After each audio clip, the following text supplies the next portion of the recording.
इसी कड़ी में मैं संस्था के राष्ट्रीय अध्यक्ष श्री विनय बाबू जी से पूछना चाहूँगा कि आपके संस्था की क्या उपलब्धि रही है आज तक।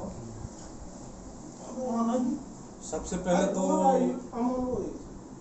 आज 77वें स्वतंत्रता दिवस के शुभ अवसर पे आपके चैनल के माध्यम से समस्त देशवासियों को हार्दिक बधाई देना चाहूँगा। बहुत बहुत शुभकामनाएं। और इसी तरह जो है सो आप लोग इस राष्ट्रीय पर्व को हर्षोल्लास के साथ जहाँ भी रहें मनाएं, यही शुभकामना देता हूँ। मेरा प्रश्न था कि आपके संस्था की आज तक की क्या उपलब्धि रही है। सर, आज हम लोग यहाँ 15 अगस्त झंडोत्तोलन के कार्यक्रम में उपस्थित हुए हैं और मैं अपनी संस्था के अगर 2019 से लेकर अभी तक की उपलब्धियों को अगर गिनाने लगूंगा तो मुझे लग रहा है कि 1 घंटा लग जाएगा। तो मुख्य रूप से जो मैं आपको बताना चाहूँगा कि जो 2019 में जो बाढ़ आई थी बिहार में, उस बाढ़ में, उसके बाद 2020-21 में जो कोरोना का दौर चला है, उस कोरोना के दौर में, और हमारे समाज के लोग जब जब भी किसी तरह की कोई बीमारी से, किसी तरह की आकस्मिक घटना या दुर्घटना से, किसी गरीब गुरबा की लड़की की शादी विवाह, हम लोग निश्चित रूप से शारीरिक रूप से, आर्थिक रूप से और मानसिक रूप से हमेशा अपनी उपस्थिति दर्ज करवाए हैं। जिस संस्था को आप के द्वारा आपने ग्रामीण में, समाज में गरीब गुरबा लोगों को मदद करने का प्रयास किया, क्या आप क्या संदेश देना चाहेंगे और लोग आपके संस्था से ही क्यों जुड़े?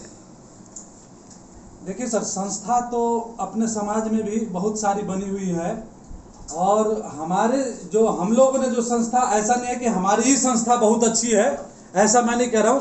संस्थाएं सब अच्छी है, सब स्वजाति की भलाई की बात करते हैं, लेकिन हमारी संस्था से जुड़ने का एक सबसे बड़ा महत्वपूर्ण उद्देश्य ये है कि जो है सो हम लोग का जो संस्था का हर 3 महीने पे हमारे कोषाध्यक्ष के साथ बैठ करके पूरी टीम, और उसके बाद जो है सो हर 3 महीने पे हिसाब किताब लेखा जोखा इसका सार्वजनिक किया जाता है।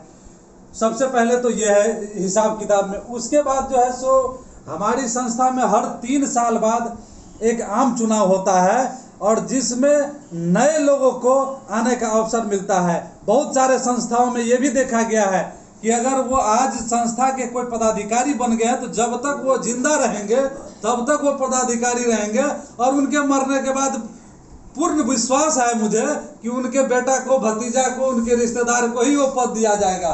इसीलिए परिवार तक ही सीमित ये संस्था नहीं है। परिवार और रिश्तेदारवाद से हट करके ये संस्था समाजवाद पे टिकी हुई ये संस्था है और हर एक आदमी को आने का मौका मिलेगा इसमें। इसीलिए इस संस्था से आप लोग जुड़े और अपने हिसाब से आप लोग काम करें, अपने हिसाब से कायदे बनाएं, अपने हिसाब से सिस्टम बनाएं और चलाएं। आप कैसे कह सकते हैं कि आपका संस्था वंशवादी और परिवारवादी नहीं है? इस बात का आपको पुख्ता प्रमाण दे सकता हूं कि 2019 का जब हमारे संस्था का फॉर्मेशन हुआ तो हमारे संस्था के बायलॉज में लिखा गया है जो एक बार संस्था का एक पदाधिकारी बन जाएगा वो बीच में 3 साल के लिए उस पद के लिए लायबल नहीं रहेगा। वो फिर अगले 3 साल का टर्म खत्म होने के बाद ही वो अगली बार जो है सो किसी पद पे जो है सो कार्यरत हो सकते हैं। और इस दावे को हम लोगों ने इस 3 साल में जो पुनः जो चुना हुआ है, आज मैं भी इसका राष्ट्रीय अध्यक्ष बनने का मुझे आप लोगों ने गौरव दिया है। कल आप भी इसका जो है सो राष्ट्रीय अध्यक्ष बन सकते हैं और परसों आपके बच्चे भी इसका राष्ट्रीय अध्यक्ष बन सकता है। इस बात का पूरी दावा के साथ मैं कह सकता हूं। इस तरह का प्रावधान बायलॉज में किया गया है? निश्चित रूप से है सर। बाकायदा बायलॉज का कॉपी हमारा सार्वजनिक किया गया है यूट्यूब, फेसबुक चैनलों के माध्यम से। संस्था के विस्तारीकरण के लिए आपने क्या प्रयास किया अभी तक? सर, हमारी संस्था के विस्तारीकरण के लिए 2019 में संस्था का जो है सो फॉर्मेशन हुआ। बहुत कम समय में ही बिहार में बाढ़ आ गई। उसके बाद तुरंत बाद ही जो है सो यहाँ कोरोना का काल आ गया। पूरी दुनिया कोरोना काल में त्राही कर रही थी।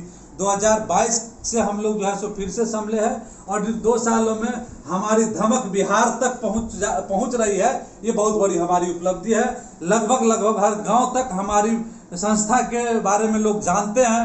उसकी बात करते हैं, उसका चर्चा करते हैं। ये हमसे नहीं, बिहार के किसी गांव में जाकर के आप पता करिए तो इस संस्था के बारे में आपको पता चलेगा। क्या पूरे भारत में केवट को एक किया जा सकता है? निश्चित रूप से किया जा सकता है, और इसका एक उदाहरण हमारे ही संस्था, हमारे ही समाज की एक संस्था है वेद व्यास चेतना समिति, मैं नाम लेना चाहूँगा, जिन्होंने बहुत ही प्रमुखता से अपना जो है सो ये पक्ष रखा था, और लगभग सभी संस्था को जो है सो वहाँ पटना में गोलमेज सम्मेलन करके बुलाया गया था, और निश्चित रूप से हम सब की बात हुई है। तकरीबन हमारे को मुझे 8-10 संस्था से बात हो चुकी है, जो मध्य प्रदेश में चल रहा है, जो राजस्थान में चल रहा है, जो उत्तर प्रदेश में चल रही है, महाराष्ट्र में चल रहा है, बिहार में चल रहा है, उन सभी संस्थाओं को। और आने वाले समय में जिस तरह से पटना में जो आप लोगों को गोलमेज सम्मेलन देखने को मिला था, आगे आने वाले समय में हम लोग एक कॉमन मिनिमम प्रोग्राम के तहत सब आ जाएगा, इसकी गारंटी नहीं ले सकता हूं, लेकिन बहुत से ज़्यादा संख्या में हम आ रहे हैं, इस बात की जानकारी। बहुत बहुत धन्यवाद।